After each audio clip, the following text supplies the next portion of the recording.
Ready to go? We are ready to go. Welcome, everyone. I'm glad you could join us tonight. We have people joining us both on the telephone as well as on Facebook, and I've been anticipating a ton of questions on this and have taken a few notes. When you see my eyes go down, I am cheating, and I am looking at notes on that. But we try to do this periodically, as many of you know. We've had several of these in the past, and they've been well received, and hopefully it's an opportunity for people that follow Council for a Livable World to have a first-hand opportunity to talk about what it is we've been doing, what our impressions are of some of the issues, and then hopefully you'll all share your ideas back one way or the other, either by using our social media or by contacting us by email or phone at any time to talk about that. You know, we have a stable of experts here that are unparalleled, and a staff as well that works on these issues all the time on that. I'm going to make a couple of introductory remarks and then start inviting the questions. I know that Anna Schumann, who is the one that made the introduction, of those of you that heard it on the phone, and will be reading the questions as they come in over the Facebook impression on that. And so you'll hear her voice coming in from time to time as you're getting tired of mine. And we'll be able to deal with all the matters. And hopefully we'll be able to get through all the questions that are presented. We've got about an hour maximum put off for this. I don't expect it will go that long. And when we're done with the questions that come in, we'll call it a day. But if we have enough questions and want to go on for that period of time, we're prepared to do that, and happy to do it as well. So nothing new, except that the Secretary of State got fired today, according to Twitter, I think. The President did not tell him directly on that. I think that's probably a story in of itself. And the speculation is that the CIA Director will be appointed to replace him, Mike Pompeo, with whom I served for about 4 years on overlap, although his time on the Intelligence Committee did not overlap with my time on the Intelligence Committee, but I was able to make some observations of his style, if nothing else, and his participation. Did not find him to be a very, let's say, nonpartisan type of individual. He came in with a Tea Party swing elections, and he was very outspoken, very brash, very offensive to a lot of people on that. I know he at one time referred to his opponent in his first election, who was Indian American, in a derogatory manner, calling him a name on that basis. He used to constantly refer to President of the United States, Barack Obama, as a Muslim communist. So no holds barred, and not exactly a diplomat in the sense that you would think about somebody that you wanted in the position of Secretary of State, particularly when there's so many delicate things going on. So the Senate is going to have an important role to play as to whether or not it's in the best interest of the United States and this president even, despite his own thoughts on that, whether it's in the best interest to have this particular individual serve as Secretary of State, whether that's the best foot forward for our country. And one of the reasons the Council of the World gets involved in all this is so that we can have some impact on what members of Congress, including the Senate, think about these, whether they're making all the considerations they should, and taking into account every matter that they should when they make these kinds of decisions. And hopefully we're getting elected to the Senate and to the House people that will have a good progressive national security policy outlook and be willing to stand up and take a firm stand on these issues. It's not always as easy as it looks in this environment, but certainly something we need to have as courageous people that are willing to step up. So we have that whole dynamic going on at a time when the North Korea news is at a height. The president now saying that he would sit down and speak with Kim directly on that. Unfortunately for us, we do not have an ambassador to South Korea, a position that would be critical at most junctures when you were having these kinds of negotiations. The person, Victor Cha, who was nominated to fill that position, was either withdrew, depending on which story you look at, or his name was withdrawn when the administration asked him if he would be prepared to evacuate all of the United States citizens in South Korea and possibly in Japan as well in the event of a military strike. His response to that was a crazy idea, and no, he wouldn't be prepared to do that. And then his nomination fell off the boards on that, so we're without an ambassador to South Korea. We're without a lot of other positions in the State Department that would normally be involved in Asian diplomacy and negotiations, things of that basis, and without a lot of expertise. The lead person with expertise in the State Department of North Korean issues just retired. So at a time when you need all of the people that you can possibly have on your team to prepare for talks if they were to happen, we're a little bit depleted on that part, and that's of some concern. The other important part to note is, although there's been a lot of talk about the president's acceptance of ability to sit down and negotiate, there's been no indication directly from North Korea that, in fact, that invitation was made, or what the specifics of that invitation were made. Were there any conditions? Was denuclearization of the peninsula really something that Kim thought would be on the table? And what does he mean by that word versus what we mean by that word? So none of those issues have been resolved, and we're still just speculating as to whether that's even going to occur. But if it were to occur in normal situations, there would be a lot of preparatory work to be done. And that's where your diplomatic team would swing into action, laying the groundwork and the rules of the road for what would be discussed, not only where it would be discussed, under what conditions, but what would be discussed, what would be our expected outcomes, what are reasonable goals. And if the denuclearization, having Kim give up all of his nuclear arms at an early stage of negotiations, is something that President Trump may be contemplating, most people would think that was pretty naive. In a long shot, at any rate, it certainly should be a long-term goal on that, but it's not going to be the first thing to be given up, if at all, on that. So just what are our reasonable goals? How are we going to proceed through these negotiations? What is going to be the trade-offs at different points in time? All of those things should be determined and laid out in advance and going with a plan. So we'll see what happens on that basis. At the same time, we've got the JCPOA, the so-called Iran agreement, that is in a tenuous situation, and Mr. Pompeo, who's being considered for Secretary of State, has been a foe of that agreement since before he was even left Congress and went into the CIA.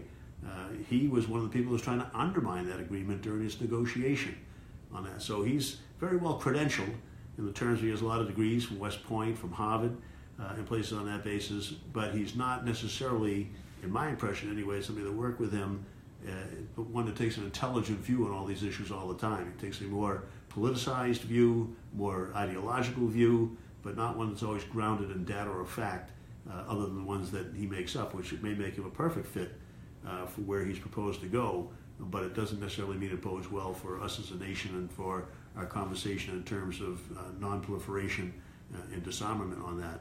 So Russia is another situation that's obviously on the board and people are concerned about.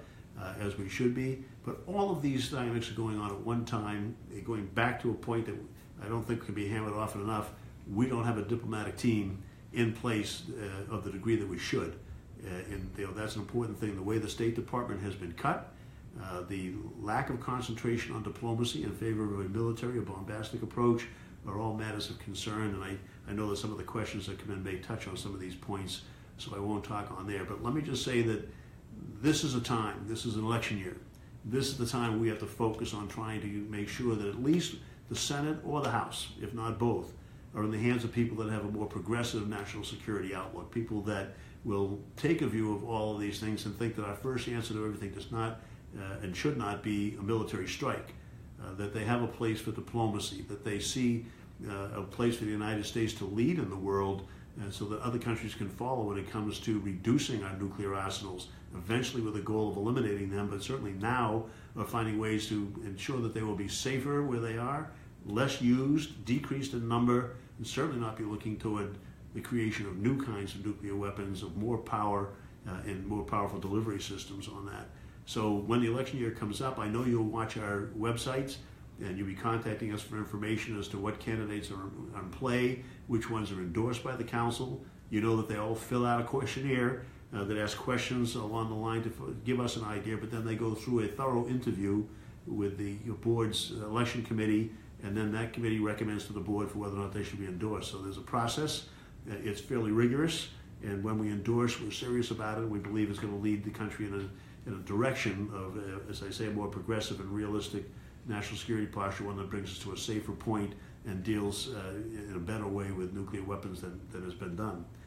So that's the goal here, and we'll talk about all of that, even give you an indication of how some of the races are going and what we think for the prospects of the House and the Senate. And so, Anna, perhaps now would be a good time if you want to give me one of the questions, and we'll start from there. Sure. Angela from Klamath Falls, Oregon wants to know, do you feel that Rex Tillerson being ousted from the Trump administration will have a negative effect on North Korean peace talks, as the constant open door in the White House could seem chaotic and weak to the North Korean leaders? I do think it should be some concern to us. I'm not positive of what effect or what impact Secretary Tillerson had. He often wasn't totally listened to by this president. Obviously, But he was a counterweight on a number of issues, the Iran issue being one, and Korea being another. What we hear from reports from people inside and out of the administration is that he was a voice for moderation in terms of proceeding against North Korea, for not always jumping to the military answer, for being open to negotiations and talks. And on Iran, he was a voice for not pulling out of the Iran agreement because it was working, because all of the other negotiating countries in that agreement, signees of that agreement, believe it's working, and the IAEA, the International Atomic Energy Commission, says that it's working and that Iran is complying with it. He was a voice in that direction, which apparently, according to the president's own words this morning, was what encouraged him to remove Rex Tillerson from that position. The problem is that he's now nominating somebody who does agree with the president, who has been very aggressive toward North Korea, who has spoken in favor of regime change there, who has spoken of the likelihood or possibility of a military action being in the mix there, and as somebody who was for getting out of the Iranian agreement while he was still in Congress and tried to undermine it. So I think that Rex Tillerson's departure at this point in time is not a good move, even though I can't say that he was probably the best Secretary of State going or whatever. He at least was somewhat of a moderating force on that, and that's that's a problem. So whether or not the president will not be willing to work in those areas, will be able to have anybody in this administration who acts as that counterbalance or at least raises positions that you had to consider, is left to be said on this point. But I think we better keep our eyes on this whole thing, and we better be aware of the nominating process. As I said earlier in my opening remarks, is this man, Mike Pompeo, is he a person we want to be Secretary of State? I think we'll have a subsidiary issue on that, as the person that's now been nominated to become the CIA director was knee-deep in the torture situation that was going on back when I was on the Intelligence Committee and beyond that. So she's implicated in all of those incidents on that basis. Is that the face we want to be putting out as a CIA director for the United States? So lots of issues that senators are going to be involved in, and so it's going to be very interesting as to who has the majority in there and whether or not even people in the minority can make an impact on some of these issues. Anna? Paul from Sugarland, Texas says, what do you make of the potential diplomatic talks with North Korea? Well, I don't know whether you can say that President Trump's approach is working on that. I don't think you can say absolutely that it wasn't on that basis, but let's keep in mind that the fact that Kim has asked for a meeting with the President of the United States is not new. So I'm not sure you can say that came as a result of that. That's a request he's been making for 20 years. He in part considers that the prize. And it's a win for him just to sit down with the President of the United States. It raises his stature, puts him on the same playing field in terms of recognition as the world leader in a nuclear power. So, I think that's something he's always wanted on that. The fact that he's willing to negotiate is a plus. But that may just as well be from the fact that while a lot of bombast was going on and there were threats and there was no negotiation, and that position dragged on, not just this administration, but even in the last administration when there was a failure to negotiate on that, has allowed him to continue testing and building to the point where he may now feel that he's far enough along in his process of nuclearization that this is a good time for him to try and get rid of some of the pressures of the sanctions.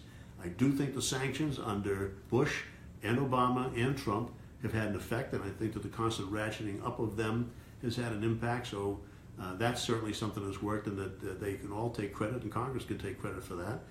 But the slowness in getting to the point of sitting down, I'm not sure that's attributable to the beating of the chest and the threatening of the military. That's done a lot of destabilizing effect on our allies and friends, as well as some people like China and Russia on that. But more likely that this is a case where Kim now feels like he's ready to go. He's got what he wants. He's well tested and in a good position. And that thing, you can't have his people unlearn that or unprepare for it. And this may be a time when he figures it's good to sit down and start talking about trying to get some relief. It could also be a point in time where he's just taking the stance of moving forward, is slowing down the whole process of driving a wedge between South Korea and the United States and possibly Japan on that as well. But we should, I think, encourage the negotiations. We should just hope that they're done right and that there's a team in place and a process in place so that we go in with realistic expectations and the patience to negotiate through this to an end that's going to be beneficial for us and for Japan and for South Korea, and China, of course, is going to be involved in that, and Russia to a certain extent. Arnett in Ann Arbor, Michigan wants to know, how will the U.S. benefit from talks with North Korea? What types of resources will and can North Korea provide to the U.S. and other countries? Well, there's few resources that the North Koreans can provide the United States. We certainly get by without them now on that basis. There may be some increased trade on that, but basically what the benefits of the United States of this obviously are is that area is incredibly destabilized at the moment, and any decrease in the destabilization is important to Japan and South Korea and other people in the region, and to us as well. So that certainly is an important thing. The other is that we would hope that it would be a way to stop the transfer of nuclear equipment and technology and nuclear materials from North Korea to other states, so that we would start working on the non-proliferation end of that. We know that that's been going on, and we know that it's a concern internationally on that, and so that would be a benefit on that. If we could stop North Korea from continuing on in this program at the stage they're in right now, at least, until we can start negotiating to a denuclearization, and if we could stop them from transferring nuclear-related materials and equipment and technology, those would be good benefits or pluses for us out of this short-range thing. April from Hollywood, Florida says, I live in South Florida. Should I be concerned about Russia's video showing new nuclear weapons dropping on Mar-a-Lago? Yes and no. Yes, in the sense of we should always be concerned that any country has nuclear weapons that could reach the United States, and if they had a situation that to use them would be a problem for us. But no, in the sense that these weapons are not new in terms of Russia's capacity to have nuclear weapons hit the United States. Russia's got 1,550 nuclear warheads right now with the capacity to reach the United States, and they have them targeted at the United States, and they have for many years on that. So that's not a new scenario for us right now. What's new is that since George Bush pulled out of the anti-ballistic missile treaty and started to try and move toward a big national missile defense program, it's sort of led to a race in arms. So the reason we had a national missile defense treaty, one that banned anti-ballistic missile defenses on that, was that both sides back in the Russia-United States negotiations realized that if you have a defense system, the only encouragement you're doing is giving to the other team or the other side the fact that we have to overwhelm it. The only thing we can do if they've got a defense is build more missiles, so we overwhelm that defense and move in that direction. Now, the United States defense program, according to President Bush and Bob Gates, who was his defense minister, was not designed for Russia or China, but they've not been convinced of that. And when the treaty was eliminated, when they pulled out of the treaty, that just gave them license to start proliferating again. And now that this president is talking about spending even more money on national missile defense, and some people in Congress are talking about not having it limited any longer to just a defense against smaller countries like Iran and North Korea, then China and Russia are going to have the excuse, even if they don't believe it's going to work, or if they think it doesn't work well, they have the excuse to proliferate, which is exactly what you see President Putin talking about on that. Nobody believes that he has all those capacities about which he spoke. People do believe he has some of them, and that he could move towards the others, but that will still leave us in the situation now, or when they're developed, of having Russia be able to reach the United States with nuclear weapons. And we have no defensive system now that could prohibit that, and the experts tell us that there's no likelihood in the future that you'll have a system that protects against the size of an arsenal as Russia has of 1,550 missiles on that basis, and that you certainly wouldn't be able to take these new things that he's talking about and defend against them. So your course of action should be the course that we've been on since the 1960s and beyond that. We're trying to get to non-proliferation. We have the non-proliferation treaty for the very purpose of trying to get nuclear states to start negotiating down the number and types and power of the weapons that they have. And we've got to get back on that track. I mean, that's the only real saving grace on that at the moment. And we're moving away from that with threats, moving away from with indication we're going to build more of a missile defense system, even though the one we have doesn't work. It has been a tremendous expenditure on our basis. And even though we know it destabilizes, then we're continuing on the problem when we should be getting back to the table, even at a time when we have other problems with these nations. We had problems with Russia back in the 60s, 70s, 80s, right up to the 90s. and we still made sure under Reagan and successive presidents that we got to the negotiating table and tried to deal with this very existential matter of nuclear arsenals. On that, we need to get that frame of mind back in Congress and in the administration and start moving in that direction. Ali Reza from San Francisco, California says, I've read that President Trump might withdraw from the Iran deal. Do you think this will happen, and what would be the consequences? How can we limit the impact of any change to the deal? Now, I think we should be concerned about whether or not this president will withdraw from the Iran deal. We've had a number of close calls leading up to the current day on that, and the only thing that stopped it was that Congress didn't take the action that the president had thought they would take and tried to direct them to take. They were smart enough to not take an action. They did not reinstate the sanctions on Iran at a time when the president did not certify that Iran was in compliance. And Iran is in compliance according to the IAEA and according to all the other parties to this agreement. But notwithstanding that, the president would not certify that they were in compliance, which opened the door for Congress, if it had wanted to take action and put the sanctions back in. They did not take that action, fortunately, on that basis.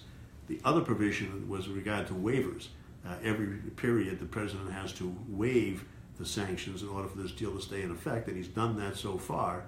Only this last time, he waived the sanctions, so meaning that we would not enforce them in compliance with our end of the agreement, but he said he wasn't going to do it next time unless there were changes to the agreement. And that's a problem, because if he doesn't waive the sanctions, then they're in, and they automatically come back in effect, and we've got a breach of the agreement on that. What's going to happen then, of course, is to find out what happens with the European Union and the other parties, whether they decide to go on this agreement without the United States, whether Iran decides to stay in or just says, well, that's it, the deal's broken, and goes ahead and just starts getting ready to make a nuclear bomb again and materials related to that. So we should be concerned that that's the case. Will the European Union be strong enough to try and come up with some interim solution? One of the things that they're trying to do right now is to try to work a side deal. And the basic premise of that would be that if the United States were to pull out of the deal, can they stay in it with the other countries, including Iran, and still continue on business? That basically just leave the United States as an outlier. In order to do that effectively, they'd have to get the United States to not impose secondary sanctions. So there are the sanctions on Iran, but the United States also has secondary sanctions on banks and businesses and companies that deal with Iran. So the European Union, if they stayed in the agreement and if they dealt with Iran without having the United States delay the imposition of those secondary sanctions, would have a problem with their companies losing a significant amount of trade with the United States. Or the alternative to that was for them to sort of get into a trade war with the United States and put sanctions in on a contrary basis, which nobody really believes strongly is going to happen, but it could be one option that they take. And then even if they were to do that, and then recommend that we have a continuing negotiation about Iran's missiles and other aspects, human rights and things of that nature, would Iran even buy into that? Would they do it as well? And so that's where we're at right now. It's a very complicated situation, fraught with difficulty, and a lot of downside for the United States in terms of if they pull out and Iran pulls out, or the Europeans can't get a deal going to go forward and stay in, then we don't even have any checks on what Iran may do with respect to its nuclear program.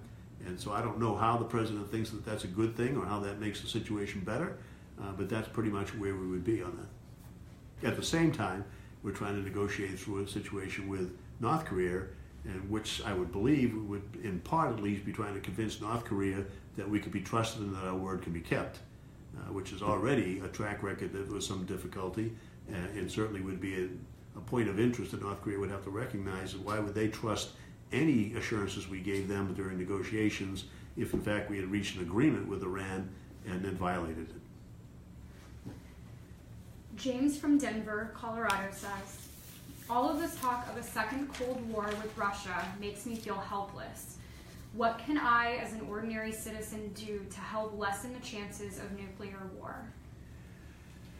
Well, I mean, I think when it comes down to citizens, is what you're going to think is the same old tripe that is spent over and over again, but it's not. It's basically democracy, and it's what citizens do. We have to make sure that people that we think will do and say the right things and vote the right way on all of these related issues are in Congress. and that means getting out there and getting involved in our own districts' campaigns for Congress and Senate, and in others across the country. And this is a sales pitch, I guess, for the Council of the Livable World, but it's the reality of the matter. We're one of the only organizations out there that actually track this thing on a national basis and interview these candidates, get them to fill out questionnaires, and can report to our memberships or followers that this is where this candidate stands. They either get our stamp of approval or they don't. But if we do give a stamp of approval, then we have a fairly good feeling, very good feeling, that they're going to vote the right way on this, and hopefully some of them are going to become leaders. And certainly our goal is to get these people to be outspoken leaders on that. So engagement on your local level, as Congress and Senate, but also forcing into the debate in those campaigns this issue. Almost everybody that we've interviewed looking for our endorsers so far has indicated very honestly that this is not an issue that comes up. It's not raised by their press, it's not raised in fora, it's not raised in debates. And so we have to get together as a grassroots thing and go to those forums and go to those debates and get a chance to stand up and ask those questions. What are your positions on these issues? You can go to our website and get all the background that you need, formulate the question that you think is most important on the aspect that you are really interested in, and force that question into debate. You can write an op-ed, a letter to the editor. You can get engaged with the community groups, get your local city council to take a resolution. For instance, if you think it's ludicrous that the President of the United States, on his or her own, can initiate a nuclear war in their mind right now without any other interference, then maybe you want to get a resolution passed that your city or town at least recognizes that the Constitution says no, Congress is the one that declares war, and that no president should be able to initiate a conflict without Congress's approval on that basis, unless, of course, we're in a defensive mode, unless we're being attacked on that basis. So there are all sorts of things that we can do that are proactive, but we can force our media to address this question, force the issue into the debate, and then force members of Congress, once they're in, through letters and visits to their office, to do the right thing. But we have to be engaged. It's not going to happen by watching. You've already recognized that in your question. We have to get people to understand that as tough as it is, with as many other things that are going on in this world that take our attention away, and many other issues as there are, we need to engage and do this. And it really isn't all that much time. If you think about how much time it takes to write a letter to the editor, or an op-ed, or to go to a town meeting and to get this issue raised, or to go to your local Republican or Democratic committee meeting and raise the issue there and get that party to take a stand, or to go to some other gathering, whether it's your city council or your college student government association or club or something like that, get a resolution or whatever, pass it on to your congressperson on that. This is all stuff that needs to be done. It's how we get votes affected in Congress and how you get matters addressed. There's no other way to do it. It's not going to happen unless it comes from the bottom up. You get the Washington consensus down here, people are fighting, but it sure is helpful for the people on our side to know that there's a public support out there, that people are pressuring to get this done correctly. Meredith from Brooklyn, New York says, why do we keep going further and further into debt because of Pentagon spending? Are there any sensible alternatives being proposed? Well, there are some being proposed, and they've been proposed for a long time. One alternative always is for members of Congress to vote against a budget that's extreme and out of whack, and that's done, but unfortunately not done by as many people as there should be, in my estimation at least. I can remember that in my 18 years, every time we voted, it was always too few people that actually would stand up and vote against the budget, because their concern was that, of course, the industrial military complex and all of their fans and people that were hawks would scream that you were weak on defense. So if you voted against the defense budget, they wanted to pass right by the fact you voted against it because you assumed another one would be proposed in its place that'd be more reasonable, and their contention wanted to make the American public think, oh, you just voted against it, you didn't want to have a defense. So that's a powerful message, and it's had some success in campaigns, so that's what you're fighting against on that. But there are a number of ways that Congress can have hearings, which they certainly ought to have, to bring up and heighten what the waste is on there. We should demand an audit. The Pentagon is, the Department of Defense is the only agency or department that has never passed an audit. We have repeated instances where we find waste, fraud, and abuse. One for $125 million not too long ago, $800 million a short while back on that. We had a hearing from our commission back in the Afghanistan-Iraq commission on that. We found $60 billion in just a couple of months on waste and abuse. So It's there. We have weapon systems like the F-35, which is so over budget and behind schedule and underperforming that it's ludicrous, but they expect to spend $1.3 trillion on this piece of equipment going forward, and it isn't even a place where it's performing the way it should. So those things have to be targeted. You have the Progressive Caucus that always puts up an alternative budget. You have the Congressional Black Caucus, which generally puts up an alternative budget, and each of them, has a different military component in there about how we would fund defense. You have organizations, and oddly enough, the Cato Institute, which oftentimes many people think is way too conservative, it's more libertarian, and they usually propose significant cuts in the budget that will still leave us with a strong defense. You have the own words of some of your military establishment who tell us that you cannot have all the things that we're now trying to budget at the same time. For instance, the whole modernization aspect of the nuclear program, which is proposed, is going to cost $1.7 trillion in the next 30 years. And a lot of those costs are going to come due just when aspects of the conventional force need to be rebuilt or recharged on that. And so it's going to be a crisis at those particular budgetary points in the 20s on that. And they've been very bold in their statements of saying this is impossible and it just can't be. But we have to, find people to vote with that respect on that. And then again, as a matter of public pressure and hearings in the Congress, public pressure from outside, media knowledge to point on that. I mean, some of the figures that you get, and this is where I'm looking at my notes because it always astounds me, is that we have a budget that is going to increase by $160 billion between 2017 and 2019. That's an increase in those 2 years. That is larger than every other military budget in the world combined, except for China. All right, and it's larger than any budget, each individual one, except for China on that basis. It's incredible. And you have the people that benefit from this, the Lockheed Martins, the Raytheons, the Grumman's, people of that nature. They make enormous amounts of money out of this, so they're not exactly going to step forward. They're going to be pushing people to vote for these bills and these programs and these pieces of equipment that are unproven or underperforming on that. So it's a big, big job, but it means that we just have to push for the alternative budgets or push for people to vote against any budget with the excesses in it and fight to bring that down, because it's crowding out our investment, as you know from your question, crowding out investment that our own chiefs of staff indicate are a major part of our security. They tell us that the infrastructure of this country is a major part of our national security picture, and that we let it deteriorate at our own expense.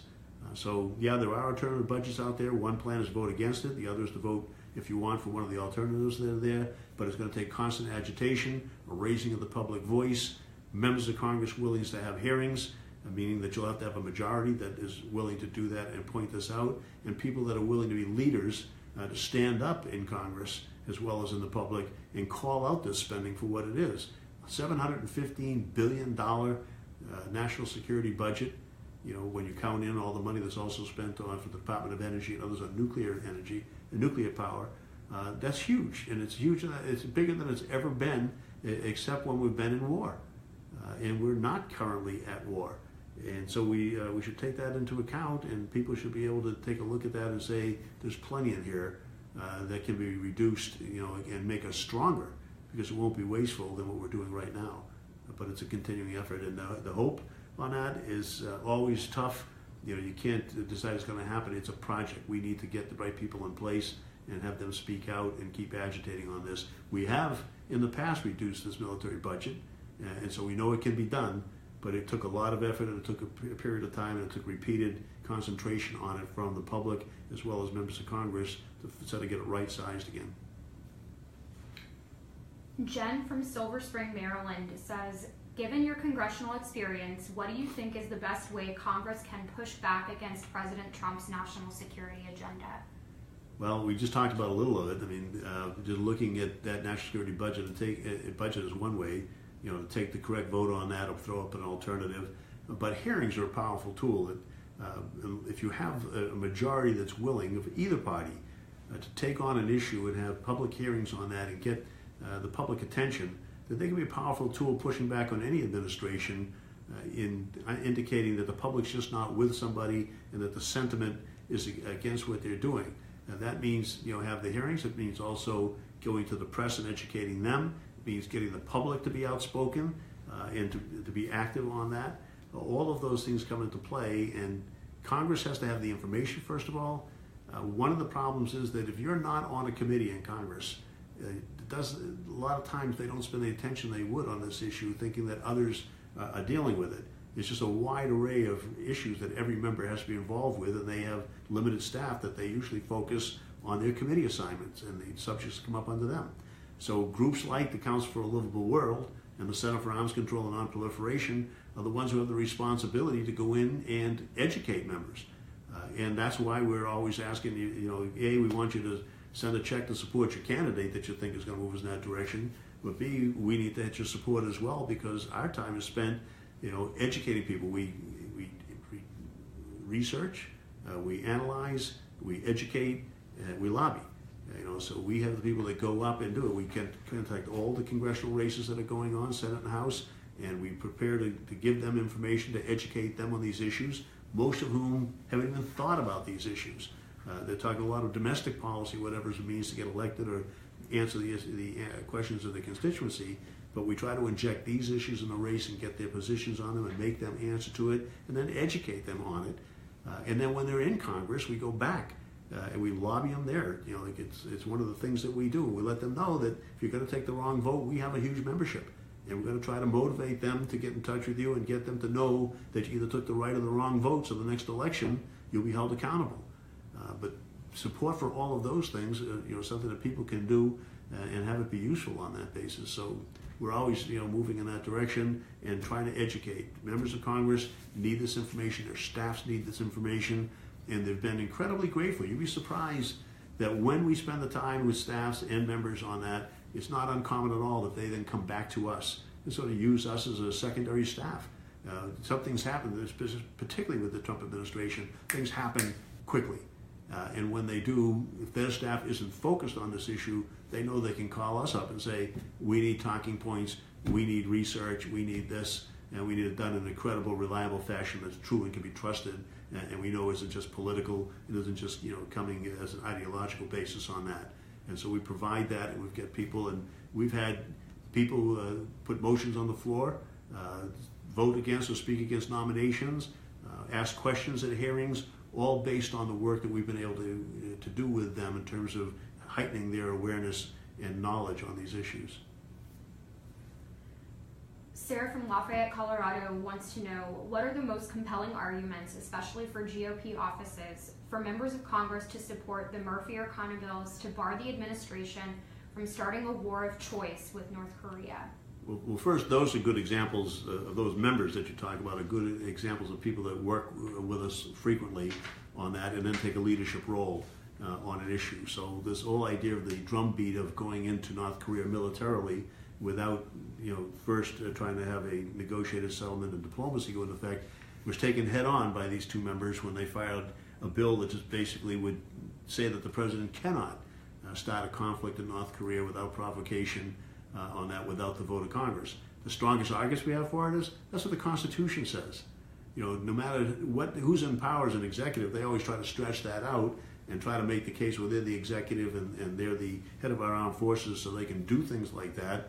But that's in direct contradiction to what the Constitution says. The Constitution and the Federalist Papers behind it, if you look at the rationale from the various authors there, are clear that in order to stop the president from going to excess, the power is vested in Congress to declare war on that. So the best argument we can make for Republicans, especially those that believe they're originalists and believe in the Constitution, is that this would in fact make sure that the Constitution is adhered with, and that's the fundamental argument on that. They should also note that most of this legislation was not filed as Trump specific, but to deal with any president, because it's the situation that you're dealing with and the powers that are involved, and it's just reclaiming the legislative authority that Congress has under the Constitution that's been allowed to ebb over time.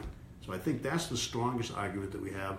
After that is the argument that they're going to have to answer to their constituents for the many, many, many likely dead, injured, and the loss of our treasury that's going to result if they go in, and particularly if they go in unnecessarily. I think people are alert to what happened in Iraq and to the consequences of that. I don't think there are a lot of people in the public that are anxious to see that repeated, and I think that that they're conscious and We just have to motivate them to tell their members that there will be a consequence if they do something like that, and that would impact Republicans as much as Democrats. So because the public isn't yet totally aware of what the consequences are, it's our job and your job to help educate them on that and then move in that direction. But I think those are the two basic best avenues. One, the constitutional argument, and two, the consequences argument. Ashley from Santa Rosa, California says, there's been a lot of talk about a wave election putting progressives back in control of at least one chamber of Congress in the midterm elections. What is your honest opinion on the chances that progressive will flip Congress this year? Are there any particular candidates or races that we can donate to or help our chances of seeing the House or Senate flip? And that's at the heart of it all.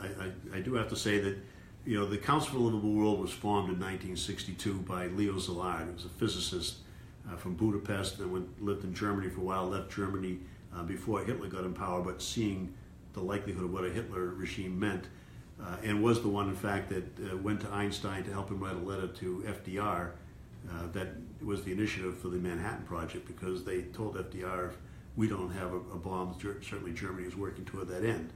But when the bomb was tested, and they saw the power that was in that bomb, the inhumaneness of the nuclear explosion and weapon, they then did all in their power to try and make sure it was never used. They tried 75 scientists organized by Leo Szilard to write a letter to President Truman that he shouldn't use this. Particularly Germany had already gotten back out of the war, and Japan they thought was pretty much under control, but that letter never got to Truman. We know that the bombs were dropped in Japan. And ever since then, Szilard was organizing scientists, as well as physicists, all sorts of scientists and others, trying to get some control over the nuclear weaponry and try to get it to a situation where we could get rid of it eventually on that. In '62, during the Cuban Missile Crisis, he decided, you know what, all this reasoning, all this science and research is good, of course, and members of Congress do come to the organizations and the scientists to find out information, but it's not enough. And he said there's going to have to be some politics, there's going to have to be some contributions to campaigns made to get people's attention so that they'll listen both while they're running, and we'll get a better idea of who's running and winning, and while they're in office, they'll know they have to listen because we'll have organizations behind this that'll have a voice. And so this is what it's all about here, is trying to do just that. And so we're not a partisan group. We have in the past endorsed a lot of Republicans. Dick Lugar, the most recent one that I am friendly with and know well, who now is mistreated by his Republican conference, is not invited back up to the Hill, is considered too liberal on that basis. But there were many, many people that we did. And unfortunately, we're in a position where most people we endorse are Democrats. We do have Republicans that we work with, and we're happy to do that. We encourage more. But right now, if you're looking to work on this, you're going to mean changing the majority from Republican to Democrat in the House or the Senate or both. And so it falls down that way. And we've been looking at both those races. The Senate is the tough of the two. There are only 8 Republican seats in play and 22 or 24 Democratic seats in play. And it's a tough race in all those areas. So we've got to pick up 2 Senate seats in order to get the majority, get to 51. And that means that we have to win all 8 plus pick up 2. The Republicans are only defending 8 and have 24 shots at knocking people out. And some of those are difficult. And I've just got a little list here. Heitkamp up in North Dakota, very, very conservative state. She's a Democrat. She's won in the past. They'll be targeting her. Tester in Montana. He's a strong candidate. They do have a Democratic governor, but they're targeting him and going after him as well.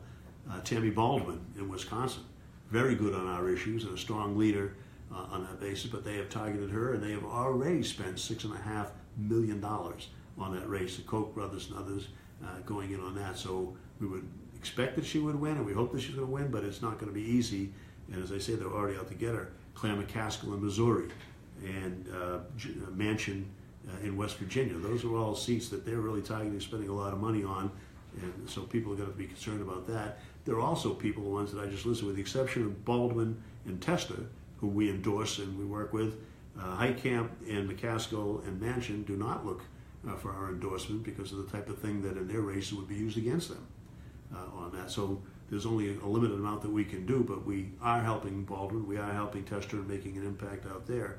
We do have Other races that are important in the Senate. This Arizona race is one that Kirsten Sinema has a prospect of picking up a seat there for Democrats.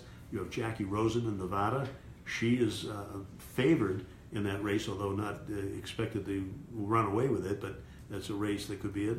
And down in Tennessee, Bettison, who's a former governor there that's running. So those are three areas where you should possibly pick up 1, 2, or 3 seats, but we have others that are at risk. So we have on our website, you can go and see all of the people that we've endorsed. Baldwin, Sherrod Brown in Ohio, they'll be going after him, but he's a strong candidate. Bob Casey in Pennsylvania, again, they're waging a strong campaign against him, but he's a strong candidate. Martin Heinrich, Mazie Hirono in Hawaii, Tim Kaine in Virginia, Angus King in Maine, John Tester I mentioned, Jackie Rosen I mentioned, and Elizabeth Warren in Massachusetts, who they'll be targeting, but it's a very strong candidate there, very popular. So if you go to our website, you can see the people that we've endorsed and be able to contribute if you want to support them or support us so that we can support the larger picture.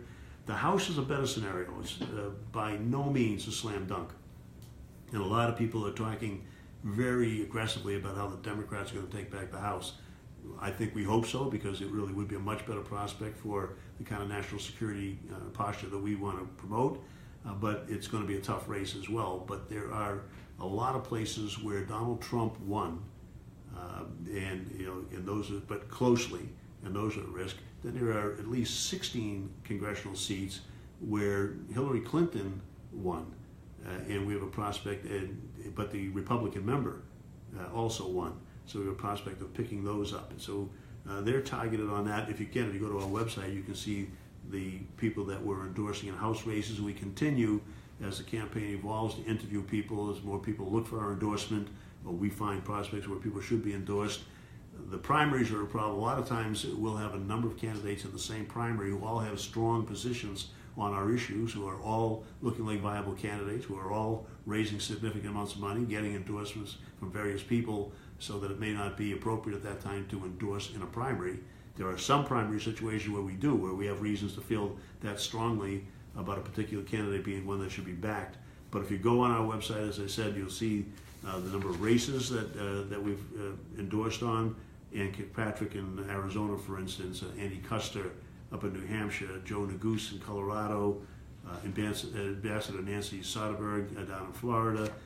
But in Texas, in Florida, in Pennsylvania, in California, they're all places where prospects are there, to pick up seats. And we'll be watching those closely, and you can see the people from those areas that we've endorsed. And the California alone, some people estimate you could pick up 6 or more seats. Pennsylvania, because of the redistricting, you can pick up 2 or 3 seats. Texas, you can pick up 3 seats on that, and you go right down the list on prospects there. So please do continually look at our website. We send out emails regularly as well, letting you know people that we think are in play and could use your support, that have good positions in line with our issues on that. And more recently, just to talk a little bit about this, we saw Beto O'Rourke, who's running against Ted Cruz. That's a bit of a long shot. Obviously, Ted Cruz is going to have enormous amounts of money, and his name recognition is high. But Beto is a good candidate and has been rising in popularity. He needs to get his name recognition up, but he's been raising an enormous amount of money. Certainly has much better positions on these issues than the incumbent Cruz has, who, other than he and Tom Cotton, I can't think of 2 worse individuals on these issues in terms of putting the world at jeopardy of a nuclear conflict and a war somewhere.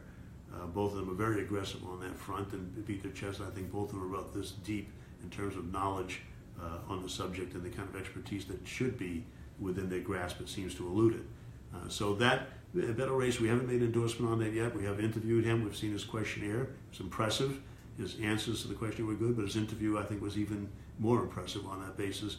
The question will be about the realistic probability on that, or whether we want to just get involved in support, because upsets do happen, and that this one would be a major, major advancement if it happened on that. So watch us. Do we have any more questions? Sure. We have 2 more. Okay. So Bill from Ipswich, Massachusetts. Yes. Ipswich. Yes, you know it well. Yeah. Says, if the Democrats win the House or Senate in the fall, what mechanics will be available to put the brakes on Trump policy? The budget, number one, first and foremost, that's a place where you can stop a lot of this policy if it isn't funded on that, and that's a major aspect on that. In the Senate, the nominations, they cannot approve bad nominations that are coming in. In both bodies, hearings, focusing like a laser beam on these issues and some of the excesses on that, and the realization that the public is not in favor of that, and making it clear that this administration is going to have resistance. All of those things are within their power to do, and with the proper majority in the right body, one or the other can move aggressively forward on that, and they shape a lot of those issues on that. So that's the toolbox that you have, and the stronger they are in terms of their majority in either house gives them even more ability to be a little stronger in their positions and more leverage on that. So we're just, our job will be to help them do all of those things, have the hearings, be able to question the nominees, decide what would be the better vote on different policy issues, and try to make sure that everybody understands what's at stake and what's at play. Okay, and our last question is from Lydell in Seattle, Washington. What level of peace can we achieve right now? Well, what level of peace can we achieve right now? It is so speculative on this situation, and things are so dynamic at the moment. You can't make a prediction. We can make a hope. All of the seeds are there to go either way. And I'm not sure there's been a moment in time like this for decades where things are on an edge. They could certainly tilt toward going in a very peaceful direction. Talks could proceed in North Korea, and as a result of that, we could gradually get to a situation of stabilizing that region and stabilizing the nuclear proliferation system coming out of North Korea, and decreasing the weaponry there, and that would be an enormous plus. We could not see the Iran agreement blow up and try to work on a subsidiary agreement that deals with issues like human rights, it deals with issues like terror and missiles over there, and deals with some way to find regional stability amongst all the parties in there, from Israel to Saudi Arabia and so on. Down on that basis, you could try to work on that. You could try to make sure that we get back to the table with Russia. The potential is there. It's not a question that Russia will never come to the table on that. If we show some leadership, if we show a willingness to put this issue on the table despite our many other differences, but understand that this is an existential issue. Of many things that are out there, there are pandemic, climate change, and nuclear that are existential. And the only one of those that can happen within 30 minutes is the nuclear. And that's a situation that would be heightened on, and that's what happened in the 60s, 70s, 80s, into the 90s, of people recognizing that, being able to isolate the nuclear issue, being able to start negotiations towards a reduction and putting that back in the box. We could recognize that again now. We could take some leadership on that. Instead of beating our chest about getting out of the Non-Proliferation Treaty, or getting out of the Test Ban Treaty, or of not talking to Russia, which both Democrats and Republicans are guilty of. This idea of that Russia's done a lot of bad things, and they have, and that we should not talk to them about nuclear issues at all, is no better than Russia thinking the United States has done things bad and they shouldn't talk to us. I mean, the fact of the matter is, it's too volatile and too serious to not be talking about nuclear non-proliferation and reduction of arsenals and getting things under control. So that's leadership. We need leadership in our country. We need our country to be a leader in the world on that, and we need the support of other nations as well going forward. 127 countries signed a UN resolution trying to call for better nuclear reductions and an enforcement of the nuclear non-proliferation treaty on that. So the world is concerned, and they're upset, and they're focused. We need to take the leadership and move on that. If we do, then I think prospects for peace are really within our grasp and would be supported by and large. If this administration and some members of Congress continue to pop off and to go in very aggressive militaristic sort of basis, then I think that if they're not checked by the public's agitation and the public speaking out and other members speaking out in Congress, then we could go in a very bad direction on that. And there's no time for weak knees, no time for people to abdicate their citizenship or not get involved or to say they're too busy. There's always something that can be done, whether it's helping the Council for a Livable World do its job for everybody and get out there and active, so it's sort of a one-off thing, or whether it's getting hands-on, active in your community to have resolutions passed, or to get the right person elected, or to write that letter to the editor, whatever needs to be done. But this is a time for all of us to step up and take a leadership role in some capacity, at some level, and certainly for us to put pressure on the people that we elect as leaders to do the right thing. So that's what the Council for a Livable World and you are about, and I'm glad that we had this conversation. I'm sure I left a lot of things unanswered and unsaid. I apologize in advance for that, but call us. I'll have a discussion with anybody who wants to call up, and I'm happy to talk with you about this. We'd love to get your opinions and your feedback. I hope you'll follow us on all of our social media accounts. We have our Twitter account, which is @LivableWorld, LIVABLE World, all one word. Facebook account is facebook.com/livableworld, and our website obviously is www.livableworld.org, and we have tons of information on that. Our sister organization, the Center for Arms Control and Nonproliferation, is our research and analysis and education area. You can go on their website as well. There's lots of research there, lots of documentation. It arms you for that conversation at the family table or with your friends or in whatever organization you belong to. When somebody starts making comments that are out of line, you'll have the backup you need to turn that conversation around and maybe get that person active as well. So thank you again. I'm glad we had the conversation. I look forward to our next one, and I look forward hopefully to hearing from you in the interim. Good night.